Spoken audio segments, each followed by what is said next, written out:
Halo. Kan gak jelas kan? Baru mulai langsung ketawa. Kode gak? Oke. 1, 2, 3. Yeah. Kembali lagi bersama kami dua pucat. Ya, mohon maaf kita pakai kaos Ya terus bajunya sama nih. karena kita udah selesai mengajar, udah pulang dari sekolah. Sekarang kita lagi ada di rumahnya Angelina untuk keperluan vlog kita. Yap. Hari ini kita mau ngebahas apa sih? Ngebahas apa nih Kak Angel? Dong. Kan lu kan katanya telurnya udah penuh. Hari ini kita bakal ngebahas yang hampir semua anak merasakan pada saat tahap SMA ya. Yap, Ayu juga ngerasain. Waktu itu kita juga ngerasain pada saat di tahap ini gitu. Ketika si anak ini ingin beranjak kuliah, ada juga anak yang udah mulai merasa bimbang, aku harus ngambil jurusan apa sih? Nanti kalau ada suara gitu, ini ada teman-teman Ya, kita di belakang. dihiraukan saja, didoakan. Iya, jadi ada pun anak yang baru masuk SMA pun dia udah mulai bimbang nih. Nah ini kita bakal bahas. Jadi kan banyak banget ya Angel, anak-anak kita nih, anak-anak murid kita atau bahkan dulu kita, kayaknya belum tahu banget sih besok tuh kita bakal jadi apa sih. Kita sering banget ngeliat profesi yang bagus gitu, tapi belum tentu kita merasa aku bisa nggak ya menjalani profesi itu. Misalnya kita ngelihat pak polisi atau lihat tentara, kita kayak ngelihat ya ampun mereka berani banget, mereka keren banget. Nah jadi yang pertama kita bakal ngebahas tentang pentingnya mengetahui cita-cita sejak Dini. Oke. Menurut kamu penting nggak sih mengetahui cita-cita sejak dini? Penting. Tuh, ketawa gak jelas. Buat apa penting penentuan cita-cita dari sekarang? Kalau misalnya udah tahu cita-citanya dari sekarang, jadinya kita fokusnya untuk ke depan udah tahu juga. Kita bakal tahu perjuangan seperti apa sih yang bakal kita lakuin, yang kita tempuh ya. Misalnya kalau emang kita mau jadi guru, oh ya udah berarti kita ambil kuliah jurusan guru. Iya. Kayak misalnya Angelina nih suka banget musik gitu kan, ya berarti dia juga akan belajar jauh tentang musik. Yap. Jadi emang penting banget penentuan cita-cita sejak dini. Gimana sih caranya menentukan cita-cita sejak dini? Kalau dulu aku tuh paling seneng banget ngelihat orang yang kayak mengajar, makanya sekarang aku jadi guru. Penentuannya adalah semakin hari aku kayak merasa ada nggak sih dari diri aku tuh yang memiliki arah ke sana. Apa yang bisa aku asah sih untuk mewujudkan keinginan aku itu, supaya nanti pada akhirnya pun kita akan berjalan di profesi tersebut. Kalau aku beda. Kalau Jadi waktu aku mengetahui cita-cita ya, sedikit banget orang yang cita-citanya mungkin jadi musisi ya. Kenapa aku bilang sedikit? Karena di lingkungan my family itu gak ada kepikiran untuk kayak gini. Oke. Untuk jadi musisi atau guru musik tuh gak ada kepikiran. Jadi gini, sebenarnya Ayu mau jadi dokter. Kenapa waktu itu mau jadi dokter? Cita-cita 1000 umat lah ya. Ya, karena apa? Mungkin ya faktor orang tua. Jadi dokter. Jadinya di otak jadi dokter. Tapi makin kesini makin nanya, bener nggak sih mau jadi dokter? Karena semenjak gue lihat ya, Jal, gue lihat itu nggak enak ya manggil Jal, kakak. Langsung dipelototin. Tadi nyampe mana sih? Jadi lupa gara-gara lu.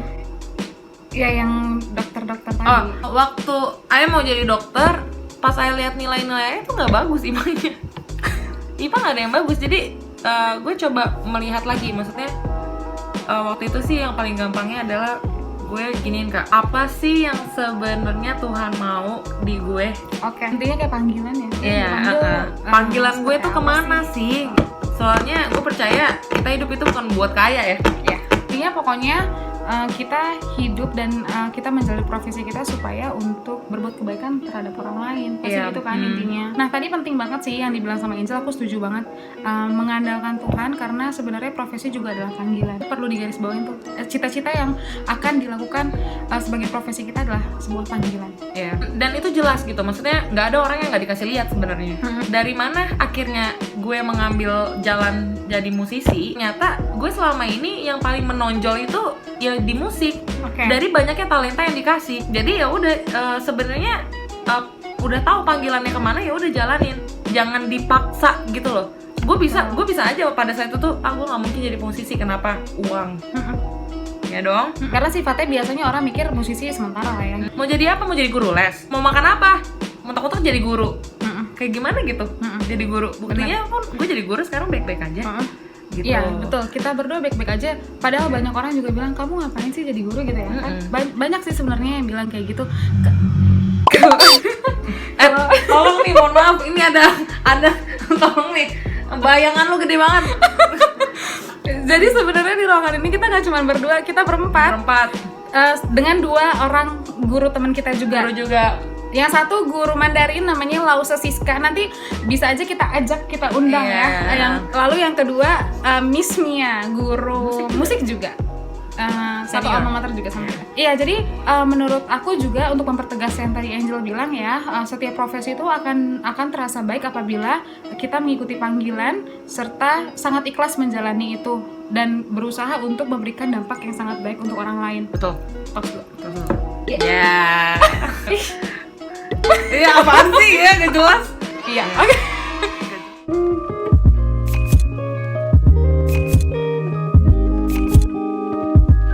Oke, kita kan suka cerita-cerita nih sama murid-murid kita yang biasanya kelas 12, kelas 3 SMA. Nah, mereka itu lagi bener-bener dilema untuk penentuan jurusan.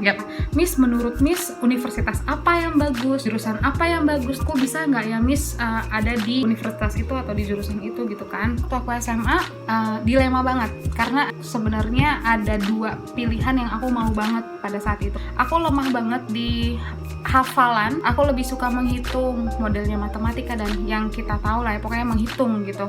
Pada saat itu saya diskusi sama ayah saya nih, ayah gimana ya dalam penentuan jurusan mau apa? Ayah saya tanya, kamu suka apa? Akhirnya saya bilang saya suka mata pelajaran matematika, chemistry atau fisika. Terus ayah saya bilang, kalau kamu hidup hanya di dalam kotak, artinya kamu tidak mencoba untuk berani menghadapi kehidupan yang lain. Bukan berarti ayah saya membuat pilihan yang lain untuk tidak baikkan hidup aku ya gitu, untuk memaksa, bukan gitu. Tapi itu tadi, harus keluar kotak juga, harus berani keluar dari zona nyaman. Kadang-kadang kita perlu juga dong untuk menemui tantangan kehidupan kita gitu Angel ya. Terus akhirnya saya diskusi lagi, oke, nanti dipikirin. Terus saya bilang kayaknya juga baik ya kalau kita bisa memberikan dampak yang baik bagi masyarakat. Bukan berarti aku bilang profesi lain selain guru itu tidak baik untuk masyarakat. Justru semuanya, ketika kita melakukan semua profesi kita dengan hati, semuanya akan berdampak baik bagi orang lain. Secara singkat lah pokoknya ya, akhirnya aku memilih saya harus kuliah jurusan keguruan. Saya mikir jauh lebih panjang lagi. Untuk keluar dari kotak atau zona nyaman itu saya pilih apa? Akhirnya saya pilih biologi. Karena pada saat itu saya pikir biologi adalah ilmu hafalan yang sangat membuat saya lemah. Tapi ketika saya masuk di jurusan pendidikan biologi sama sekali bukan ilmu hafalan. Sekali lagi, bagi semua yang dengerin ini, bahwa biologi bukan ilmu hafalan, sama aja kayak ilmu chemistry dan physics adalah ilmu logika. Jadi memang sangat penting untuk penentuan jurusan terkait dengan seberapa nanti kita bisa berjuang. Karena nggak akan mudah ya. Paling tidak 4 tahun kalau misalnya mau lulus tepat waktu.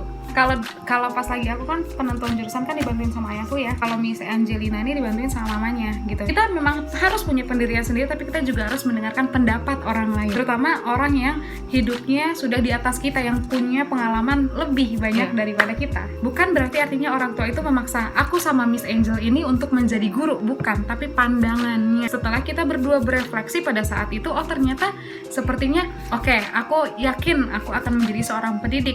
Apapun yang akan menjadi hambatan di depan pada saat pengambilan profesi ini akan dijalani dengan sepenuh hati. Yeay, akhirnya dijawab semua.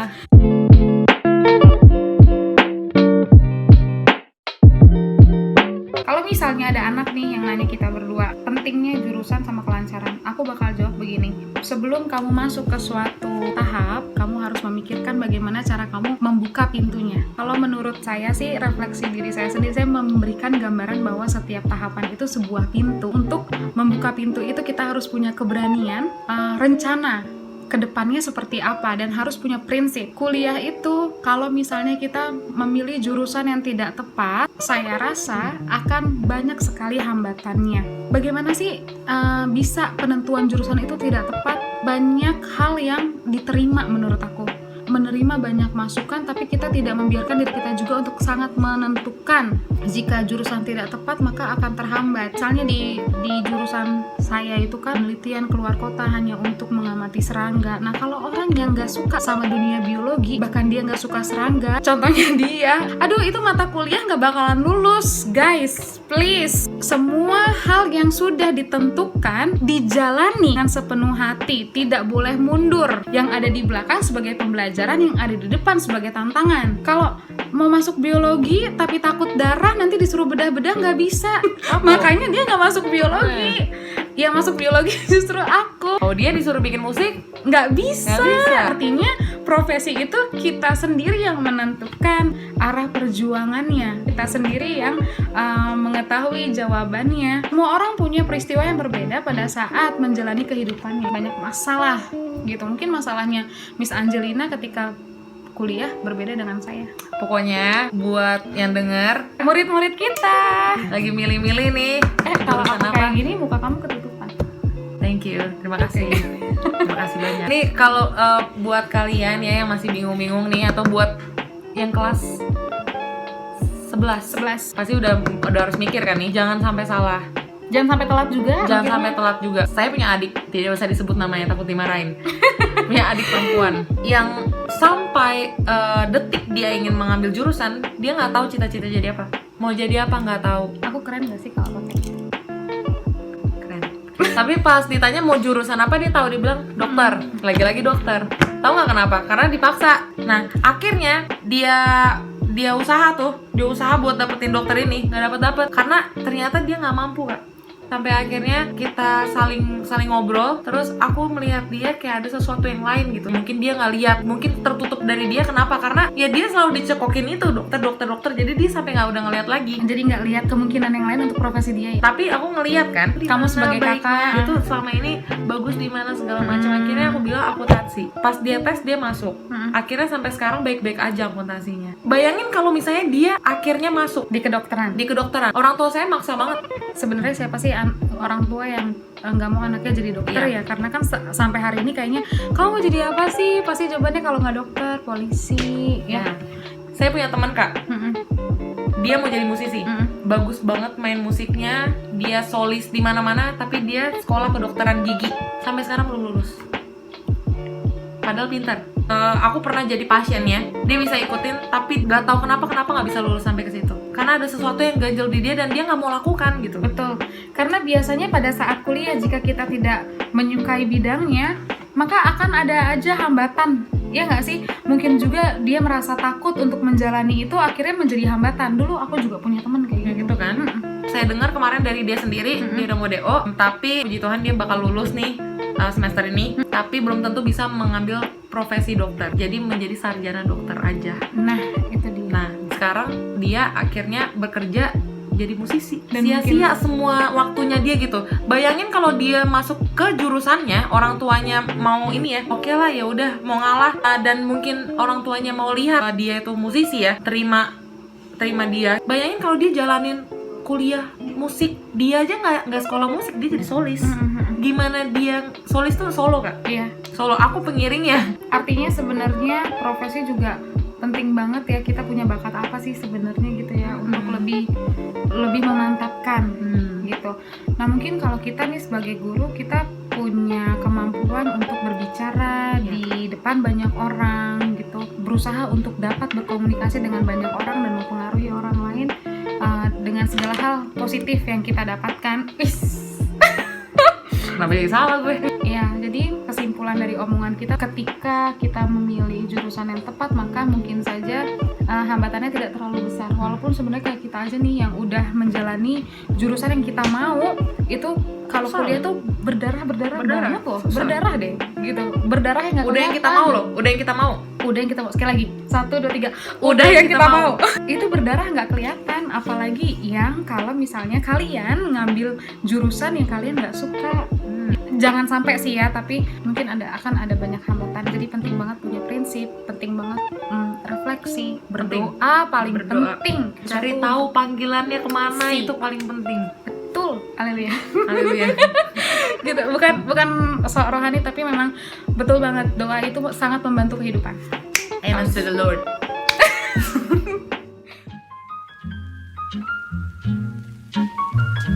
Pada saat penentuan jurusan, udah pasti kita punya banyak dilema nih. Entah itu kita yakin apa enggak bisa menjalani pada proses pembelajaran selama sekian tahun panjangnya. Belum lagi kalau kuliah tuh ada praktikum, ada dosen yang waktu kan masih SMA dan kita pada saat kita masih SMA itu guru tuh masih yang bagus loh. Misalnya kamu nggak ngumpulin tugas nih, mana Angelina Famaro Simanjuntak, tugas kamu Ayo ngumpulin. diisi. Kalau dosen boro-boro. Sekali lagi, kalau dosen Oke, ulang-ulang. kalau dosen Boro-boro. boro-boro. Jadi nggak kayak gitu. Nah, jadi dilema itu tadi harus benar-benar menjadi kekuatan. Harus ada jawaban. Kita bisa bicara seperti ini karena kita sudah menjalani kehidupan itu sebelumnya. Nah, kalau sekarang mungkin ini tahap kalian. Tidak mudah, tapi bisa dijalani.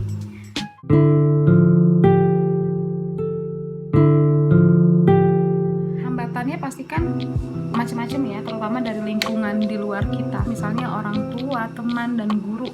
Dari guru dulu deh ya, kita pertama bahas ya. Misalnya aku sebagai siswa dan aku mempercayai segala sesuatu mungkin saja masukan dari Miss Angel akan menjadi hal yang baik untuk aku. Akhirnya aku nanya dia, Miss Angel, aku kuliah jurusan apa ya? Nanti Miss Angel bilang, kayaknya di Gajah Mada bagus deh, di UNJ bagus deh, jurusannya ini nih. Si anak ini akan semakin bingung. Jadi yang paling penting adalah sebelum kamu nanya seseorang, kamu udah tahu dulu. Yes.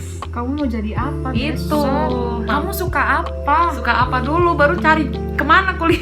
Kamu juga harus bisa menentukan sesuatu yang kamu suka untuk masa depan kamu gitu. Semakin banyak masukan, semakin bingung juga. Nih, diri tuh harus kuat dulu.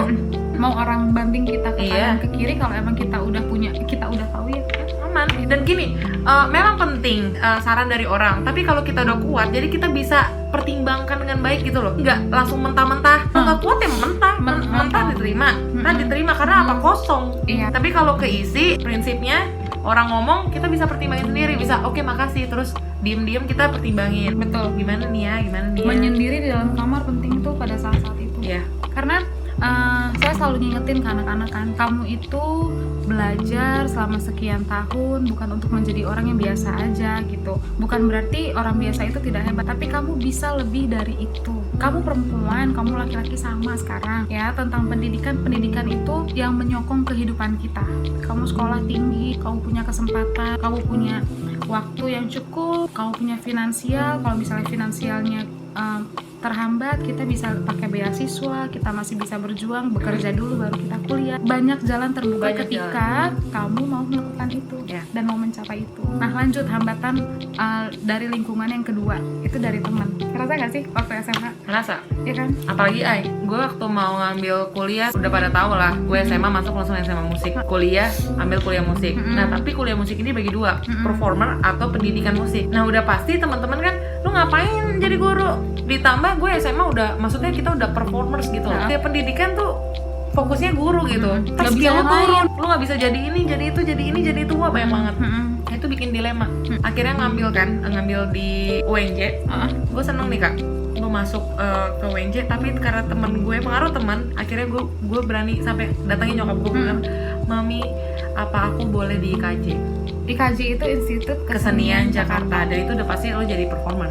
Ya ada sih yang jadi guru, cuman ya nggak banyak. Memang bilang, kenapa gitu? Jawaban gue satu, aku malu sama teman-teman. Malu sama teman-teman. Itu hal manusiawi yang terjadi pada saat usia sekalian. Kalau dipikir mau jadi guru, orang-orang ya nggak usah kita lah. Orang-orang tuh pasti mau ngapain jadi guru, mau makan apa? Kadang-kadang orang berpikir gaji guru nggak seberapa. Kenapa sih kamu mau jadi guru? Kenapa nggak jadi orang yang profesinya lebih? Tapi namanya panggilan, balik lagi ya. Namanya panggilan. Panggilan dilakukan dengan sepenuh hati. Kayak performer kan itu uangnya lebih banyak kan? Kalau dilihat dari sisi finansial. Iya. Sekarang lihat aja followers paling banyak itu penyanyi.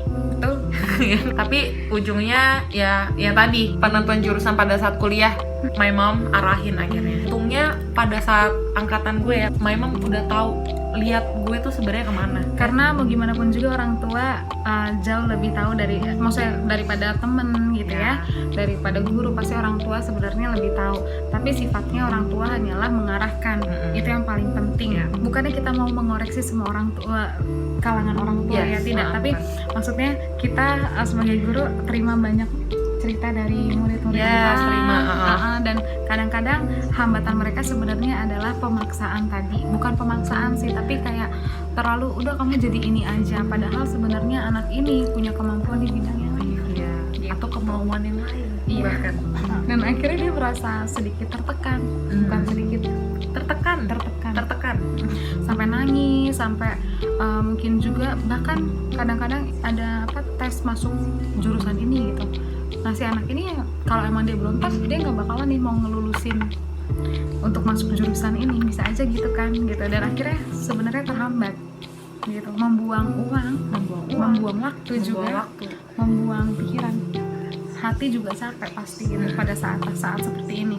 Jadi kita sebagai orang tua di sekolah yang sebenarnya hanya bisa mengarahkan kalian ya, kita bisa berbagi segala sesuatu berdasarkan pengalaman kita yang terlebih dahulu. Kita beruntungnya kita hidup lebih dulu dari kalian aja. Kita bisa cerita kira-kira apa sih yang menjadi hambatan gitu. Bukan berarti kita benar-benar yang kayak ya udah, let's say misalnya Reika kamu menjadi biomedik aja deh, ambil biomedik gitu karena Miss kira itu bagus banget. Nggak bisa gitu juga, kamu maunya jadi apa. Nah coba Kak, sekarang kalau misalnya ada kayak gini nih, orang tua pasti kasih yang terbaik. Nah tuh, Orang tua pasti kasih yang terbaik. Pasti. Kita bisa tinggal di rumah yang nyaman ya, tidak kehujanan, kita disekolahkan, itu sudah menjadi hal yang baik. Tapi itu tadi Miss bilang, kita berdua bilang, kalian juga harus punya prinsip. Mereka kan pasti tahu ya kebahagiaan anaknya itu ada di hal yang apa gitu. Makanya kalian juga harus punya prinsip, harus punya pandangan tersendiri, lalu betul-betul memahami saya mau menjadi apa. Dan saya yakin saya bisa menjalani semua tantangan untuk pencapaian profesi itu. Nah ketika semua hal itu oke, pasti orang tua juga akan bilang oke, kami akan mendukung, ya kan? Tapi ketika kalian masih diombang-ambing, pasti orang tua akan bilang ya udah kamu jadi ini aja. Yang pada akhirnya kamu akan bingung dan kamu akan merasa aduh ada tekanan batin nih, ada orang bilang ini, tapi aku belum tahu aku mau masuk apa. Jadi nggak bisa sepenuhnya menyalahkan orang tua. Ya, orang tua juga tidak boleh terlalu menekan. Kamu harus menjadi apa? Bukan begitu, tapi lebih mengarahkan. Kita berdua belum jadi parents, belum. Tapi kita adalah orang tua kalian di sekolah, gitu ya. Kita belajar sedikit saja tentang psikologi anak-anak, gitu. Nah, ini yang kita sampaikan. Orang tua memberikan jalannya supaya anaknya lebih mudah. Semua orang tua mau yang terbaik, tapi kamu juga harus punya pendirian, punya ketegasan, punya pandangan tersendiri untuk penentuan itu. Apalagi di usia yang sekarang, kamu bukan anak kecil lagi. Sebentar lagi kalau misalnya kamu udah mahasiswa, udah lebih lagi, mahasiswa, maha itu yang besar, siswa berarti artinya kamu dari segala siswa tuh kamu yang paling besar, yang paling tinggi gitu. Nah itu bukan yang paling besar yang lewat, yang paling besar udah lewat gitu. Yang paling besar baru lewat. Oke, lanjut. Syah. Itu dimasukin please. Syah itu. Ya jadi sekali lagi orang tua mau yang terbaik buat kita, tetapi kita juga harus meyakinkan orang tua kita punya sesuatu yang kita akan baik-baik aja.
karena ada kasus ya. Mm-mm.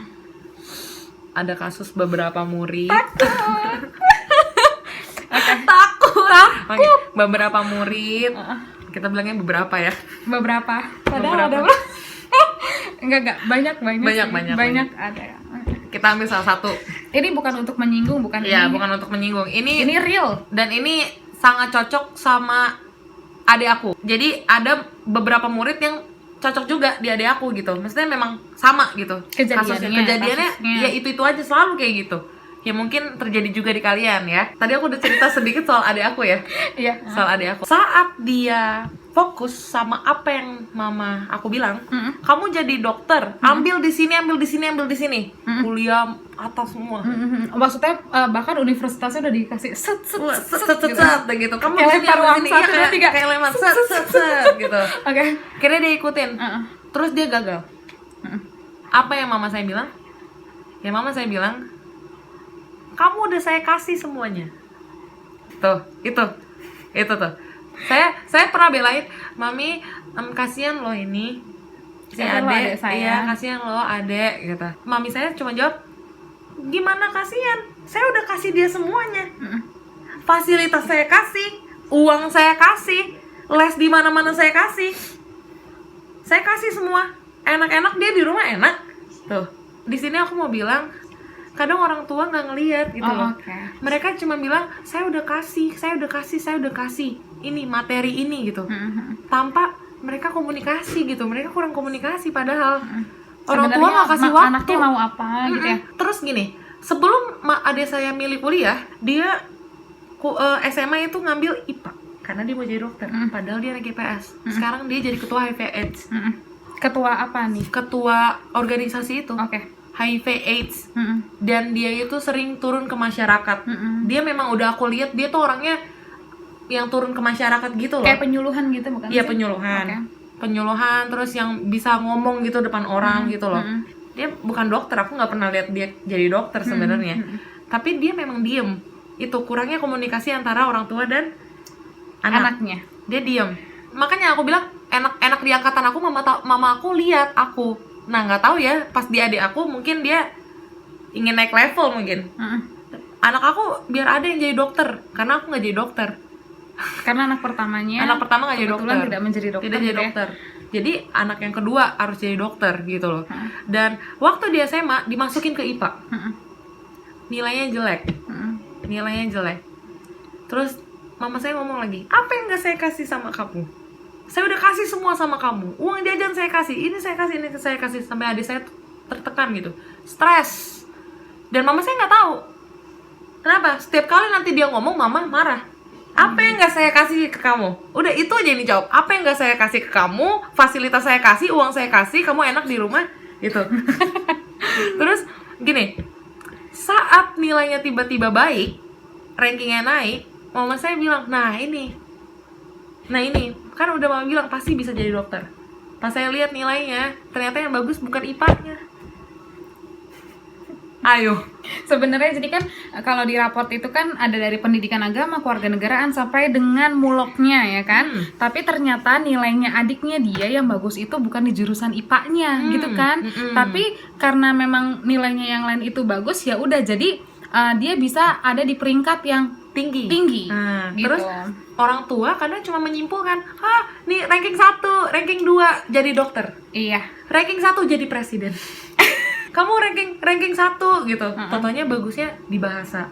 Padahal mamanya mau banget jadi dokter. Padahal udah masuk jurusan IPA sebenarnya. Udah masuk jurusan IPA Tapi gitu. kan di IPA juga banyak tuh mata pelajarannya. Tapi kadang-kadang ya udah yang dilihat peringkatnya aja, tadi maksudnya Miss Angel gitu. Orang tua lemahnya sering kali aku temuin ya. Karena ini ada di keluarga aku juga. Dan ada di lain-lain. Oke. Lemahnya, salah satu contohnya dari keluarga aku berarti ya, mami aku sebelum adik aku masuk dokter, dia udah ngomong ke semua orang kalau ini anak akan jadi dokter. Akhirnya menjadi sebuah beban juga. Akhirnya buat sebuah beban anak ya. buat anaknya. Saat anaknya nggak masuk dokter karena tidak mampu, karena memang tidak sesuai keinginannya, karena kemampuannya sebenarnya ada di tempat lain.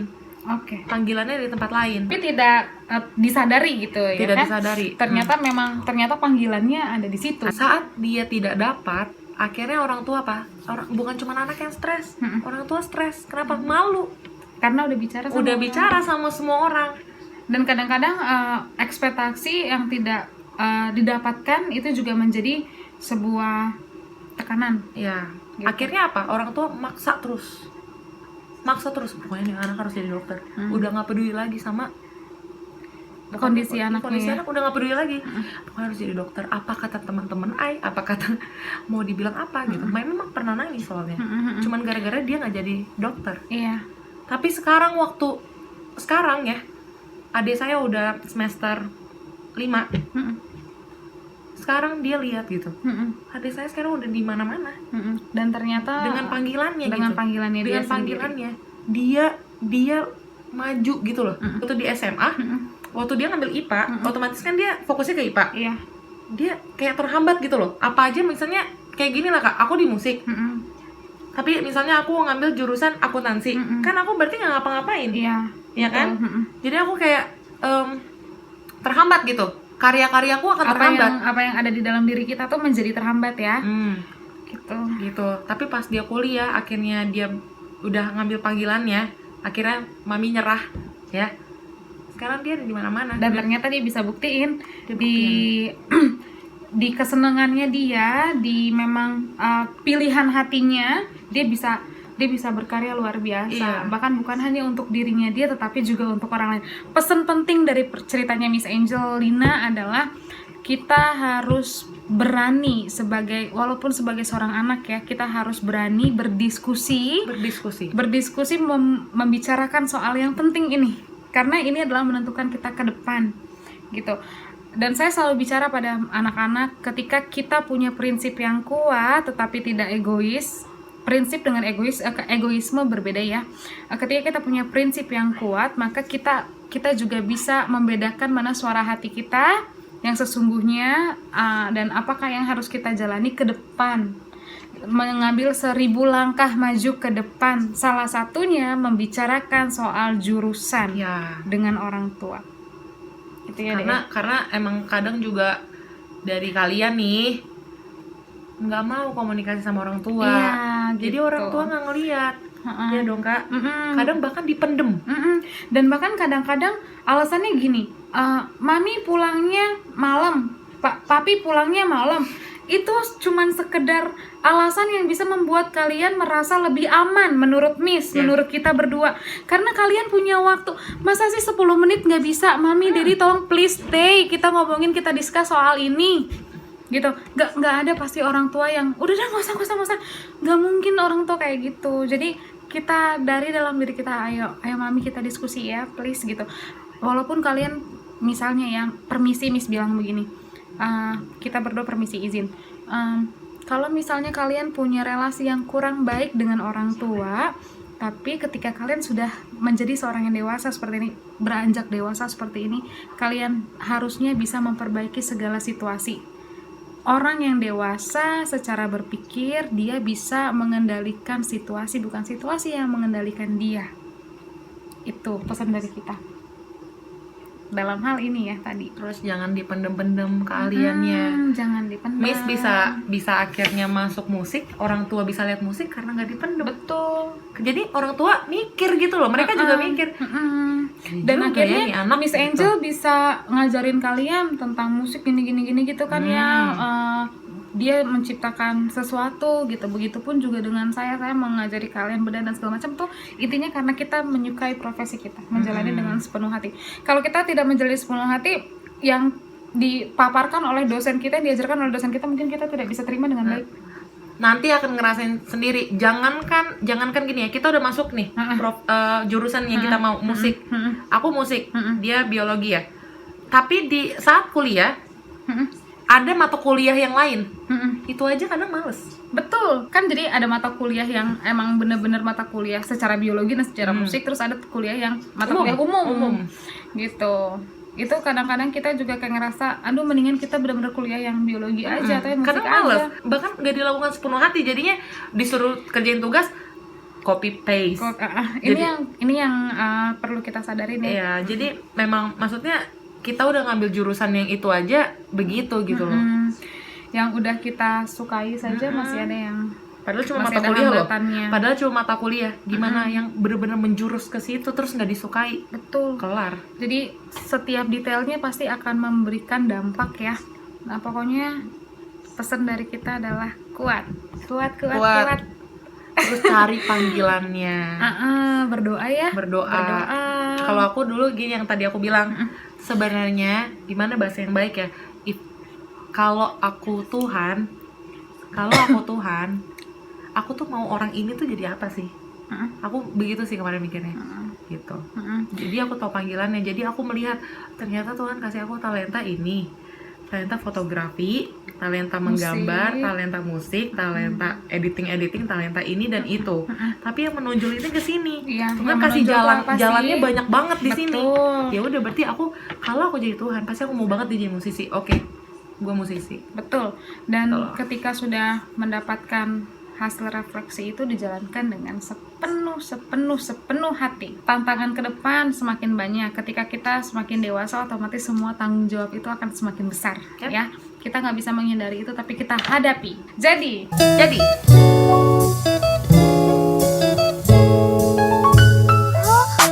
tips penentuan jurusan. yang pertama adalah berdoa. Yang kedua, prinsip yang kuat. Yang ketiga, diskusi. Tapi bukan berarti semua masukan bisa diterima. Ingat tips kedua, prinsip. Yang keempat adalah Lu kecil banget nih ngomongnya. yang keempat, adalah mau menghadapi segala tantangan ke depan apapun resikonya. Yes. Kalau sudah mengambil keputusan, Gini tangan lu.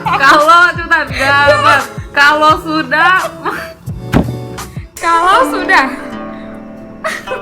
mengambil keputusan yang bulat, artinya tidak boleh mundur, tetapi harus maju ke depan.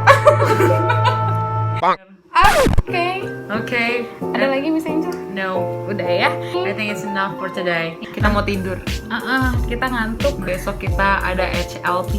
Semoga corona cepat selesai ya, sehingga proses pembelajaran bisa berjalan dengan baik, karena beda banget aja nih. Nggak Beda. ketemu anak-anak sama ketemu anak-anak tuh beda banget ya. Ke sekolah nggak ada anak-anak, ambience-nya tuh hilang. Bener gitu. hilang. Semangatnya juga No sebenarnya jadi kayak, aduh anak-anak aku mana sih? Gitu. Oke, itu sekian vlog dari kita. Semoga bermanfaat. Jangan lupa Subscribe, like, and comment. Boleh kasih tahu mau bahas soal apa lagi. Kita bukan cuman untuk membahas yang kelas 12 gitu, enggak ya. Penentuan jurusan untuk streaming. Kalau di sekolah kita bilangnya streaming. Pembagian jurusan IPA dan IPS. Kalau emang mau dibahas boleh. Boleh. Tips ini dong, tips pacaran pada saat bersekolah. Enak banget tuh. Komen di bawah sini. Karena di usia kalian pasti itu deh dilemanya. Kalau dulu zaman Miss lagi sekolah nggak boleh pacaran, tapi aku juga kayak gitu. Dulu zaman aku nggak ada pacaran. Jadi kalau emang itu mau dibahas, komen di sini. Iya, komen. Yes. Oke. YouTuber. Sosokan nih masih pakai HP sosokan. Tapi masih mending ada lighting. Iya, ada lighting. Oh iya, nih mau lihat nggak yang ada Yang dari tadi sebenarnya agak guru sedikit juga kayak ada Iya, dan agak sedikit berusaha konsentrasi kita sebenarnya di ruangan ini berempat. Tadi kan aku udah bilang ya, ada Miss Angelina, ada Miss Angela, and then Lausa Siska, Ni Hao Ma, ada Guru Gendang, Akang Gendang, ini guru from Thailand ya. Yes.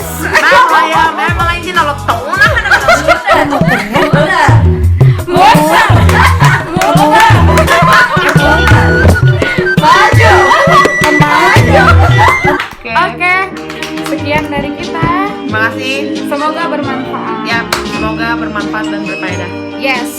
Oke. Dadah, I love you guys. I love you too. Oke, ya, bye bye. Yeah. Bye. Missing some